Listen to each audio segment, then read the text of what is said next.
आज हम डिस्कस करते हैं यूनिट वेक्टर्स।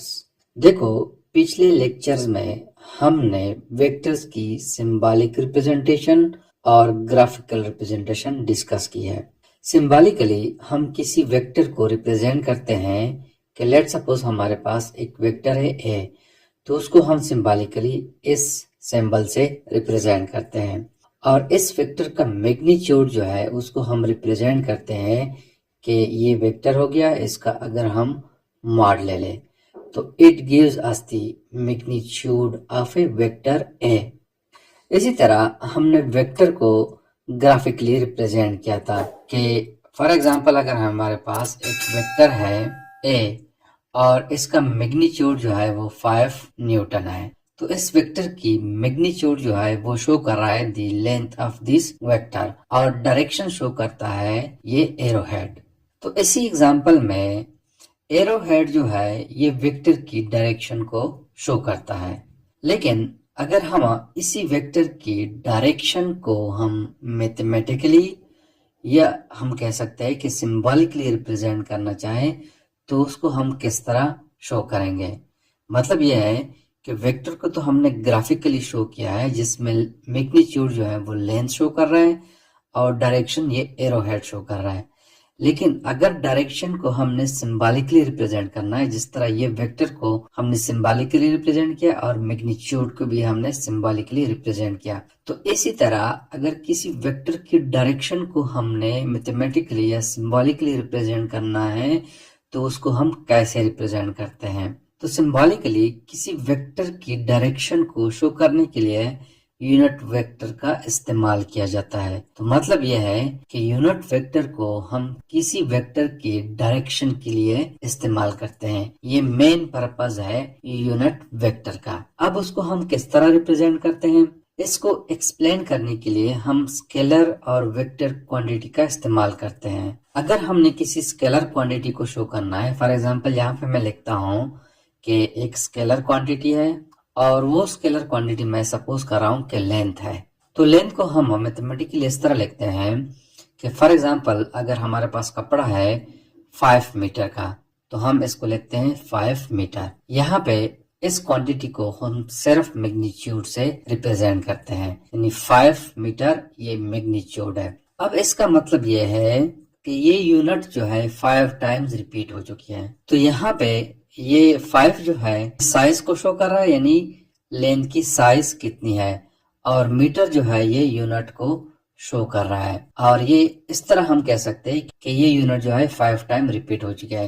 जैसे कि फॉर एग्जांपल मैं सपोज कर रहा हूँ कि 5 मीटर की लेंथ ये है। अब अगर हम इसको डिवाइड करें 5 पार्ट्स में तो हमारे पास ये बन रहा है 5 पार्ट्स ये बन रहे हैं। 1 पार्ट ये, एक ये, एक ये, एक ये और एक ये। इसका मेन जो बेस है वो 1 मीटर है। 1 मीटर, इस 1 मीटर के साथ अगर हम ये ऐड करें, ये ऐड करें और ये ऐड करें तो it gives us the 5 meter. तो यहाँ पे ये साइज है और ये यूनिट है। अब अगर हम वेक्टर की बात करें, मैं सपोज कर रहा हूँ कि हमारे पास एक वेक्टर है ए, ये एक वेक्टर है। तो वेक्टर में चूंकि मैग्नीट्यूड होता है और डायरेक्शन होती है, तो उसको हम कैसे रिप्रेजेंट करते हैं। फॉर एग्जांपल 5 न्यूटन की फोर्स है, तो मैं शो कर रहा हूँ कि 5 मल्टीप्लाइड बाई यूनिट, कुछ यूनिट होती है उसके साथ, और साथ में डायरेक्शन के लिए हम वेक्टर यहाँ पे लिखते हैं, यानी यूनिट वेक्टर। इस वेक्टर ए को मैं यहाँ पे ग्राफिकली शो करता हूँ। मैं सपोज करता हूँ कि इसकी लेंथ जो है वो 5 न्यूटन के बराबर है और ये इसकी डायरेक्शन है। तो यहाँ पे इस वेक्टर को मैं 5 पार्ट्स पे डिवाइड करता हूँ। तो ये एक हो गया, ये दूसरा हिस्सा, तीसरा, चौथा एंड 5th वन। अब यहाँ पे हर एक पार्ट जो है वो 1 न्यूटन के बराबर है। तो यहाँ पे अगर मैं एक वेक्टर ड्रा करना चाहूँ और इसकी लेंथ जो है वो 1 न्यूटन के बराबर हो, वैसे तो हम स्केल पे सेंटीमीटर में ड्रा करते हैं, लेकिन चूंकि हम वेक्टर ले रहे हैं फोर्स, तो वो न्यूटन में हम जाहिर करते हैं। तो इसका मैग्नीट्यूड जो है मैं कंसीडर कर रहा हूँ कि 1 न्यूटन है। तो इस वेक्टर को हम यूनिट वेक्टर कहते हैं। ये इसी वेक्टर का यूनिट वेक्टर है। अगर हम इस तरह 5 यूनिट वेक्टर्स को आपस में मिलाए तो it will gives us original vector, यानी ये फुल वेक्टर हमें देगा। अगर ये 1 न्यूटन का एक वेक्टर, ये एक यूनिट वेक्टर है 1 न्यूटन का, ये यूनिट वेक्टर है 1 न्यूटन का, ये भी है और ये भी है, इस सबको जब हम मिलाते हैं तो it gives us this full vector. तो लिहाजा हर एक वेक्टर का एक यूनिट वेक्टर होता है। इस वेक्टर का यूनिट वेक्टर ये है। अगर मैं इसको रिप्रेजेंट करूं कि it is equal to A cap. अब यहाँ पे 5 जो है वो फोर्स की साइज है, ये यूनिट न्यूटन है, और यहाँ पे मैं वेक्टर जो है ये शो कर रहा हूँ डायरेक्शन के लिए। तो यहाँ पे ये मैं लिखता हूँ कि 5 न्यूटन जो है ये मैग्नीट्यूड है किसकी, वेक्टर ए की। तो इसकी जगह मैं लिखता हूँ वेक्टर ए का मैग्नीट्यूड, यहाँ पे मैं लिखता हूँ मैग्नीट्यूड, और डायरेक्शन के लिए मैं यूज करता हूँ कि यूनिट वेक्टर। तो लिहाजा अगर हमने एक वेक्टर को मैथमेटिकली या सिंबॉलिकली लिखना है तो उसको हम लिखते हैं कि ये फुल वेक्टर है, it is equal to the magnitude and direction. Direction को हम शो करते हैं विद द यूनिट वेक्टर। तो ये इसकी सिंबॉलिक रिप्रेजेंटेशन हो गया। तो लिहाजा यहाँ पे हम चूंकि बात करते हैं यूनिट वेक्टर की, तो यूनिट वेक्टर को हम लिखते हैं कि it is equal to vector itself divided by magnitude of that vector. It gives us the unit vector, और ये जो है डायमेंशनलेस वेक्टर है, क्योंकि ऊपर भी वेक्टर है, जो यूनिट ऊपर आती है वो यूनिट नीचे भी आती है। तो लिहाजा हम कहते हैं कि ये एक ऐसा वेक्टर है जिसकी कोई डायमेंशन नहीं है, और it is use for the direction of A vector. तो यूनिट वेक्टर को हम इस तरह डिफाइन करते हैं कि the dimensionless vector having magnitude 1 and used to represent the direction of a vector is called unit vector। यानी वो डायमेंशन वेक्टर जिसका मैग्नीट्यूड 1 हो और उसको हम किसी वेक्टर की डायरेक्शन को शो करने के लिए इस्तेमाल करते हैं। देखो यहाँ पे यूनिट वेक्टर का मैग्नीट्यूड 1 क्यों होता है, ताकि जो हमारे पास एक्चुअल वेक्टर है उसकी मैग्नीट्यूड में कोई फर्क ना आए। देखो यहाँ पे मैग्नीट्यूड है और इसके साथ अगर हम 1 को मल्टीप्लाई करेंगे तो तब हमारे पास एक्चुअल वेक्टर आएगा। अगर यहाँ पे यूनिट वेक्टर का मैग्नीट्यूड 1 ना हो तो ओरिजिनल वेक्टर की जो मैग्नीट्यूड है वो चेंज हो जाती है। तो लिहाजा इसका मैग्नीट्यूड जो है वो 1 होना चाहिए। अब चूंकि हम वेक्टर को 2 और 3 डायमेंशन कार्टेशियन कोऑर्डिनेट में इस्तेमाल करते हैं, यानी वहां पे हम उसको ड्रा करते हैं, तो इन वेक्टर्स को हम सिंबॉलिकली या मैथमेटिकली किस तरह किसी कार्टेशियन कोऑर्डिनेट सिस्टम में शो करें। तो इसके लिए मैं सपोज करता हूं कि हमारे पास एक 3 डायमेंशन कोऑर्डिनेट सिस्टम है। यहाँ पे मैं 2 डायमेंशन कोऑर्डिनेट सिस्टम से 3 डायमेंशन कोऑर्डिनेट सिस्टम बना लेता हूँ।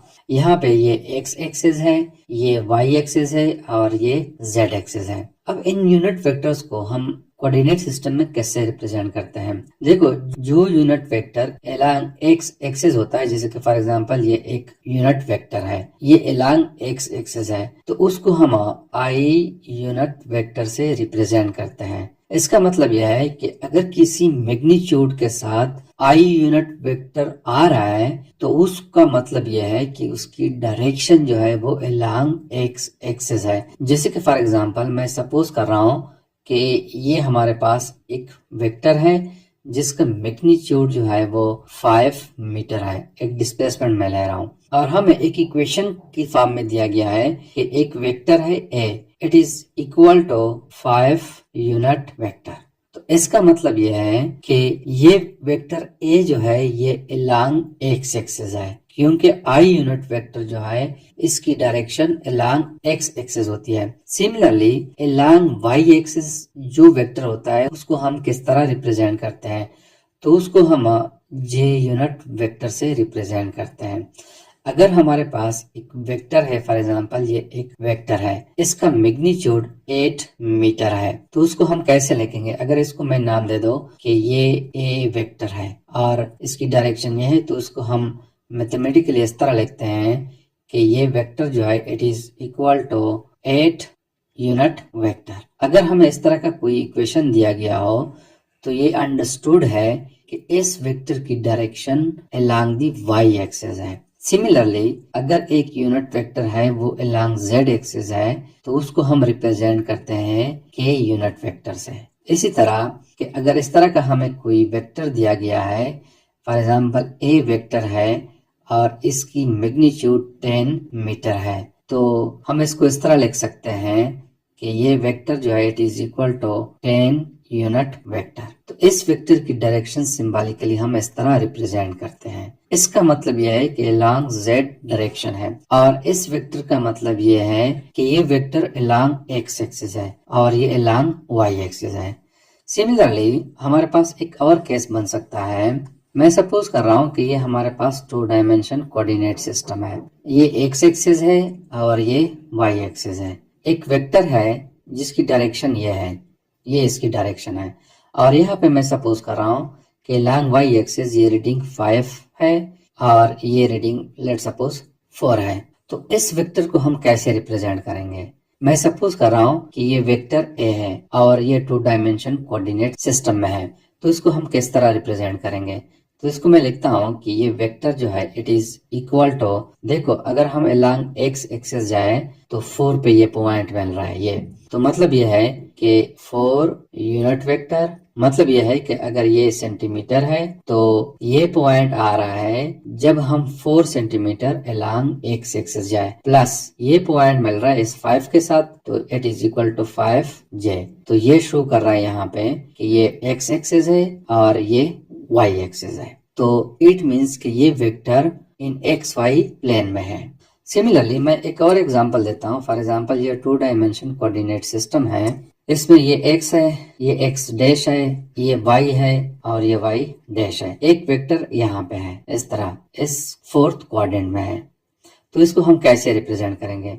मैं सपोज कर रहा हूँ कि ये पॉइंट 3 है और ये पॉइंट 4 है। तो देखो यहाँ पे ये पॉजिटिव एक्स एक्सिस है और ये नेगेटिव वाई एक्सिस है। तो इसको अगर मैं रिप्रेजेंट करना चाहूँ, फॉर एग्जांपल ये ए वेक्टर है, तो ये पॉइंट मिल रहा है 3 के साथ, तो मैं लिखता हूँ 3i यूनिट वेक्टर, और ये चूंकि नेगेटिव वाई एक्सिस की तरफ है तो इसको मैं रिप्रेजेंट कर रहा हूँ माइनस से, तो -4j यूनिट वेक्टर।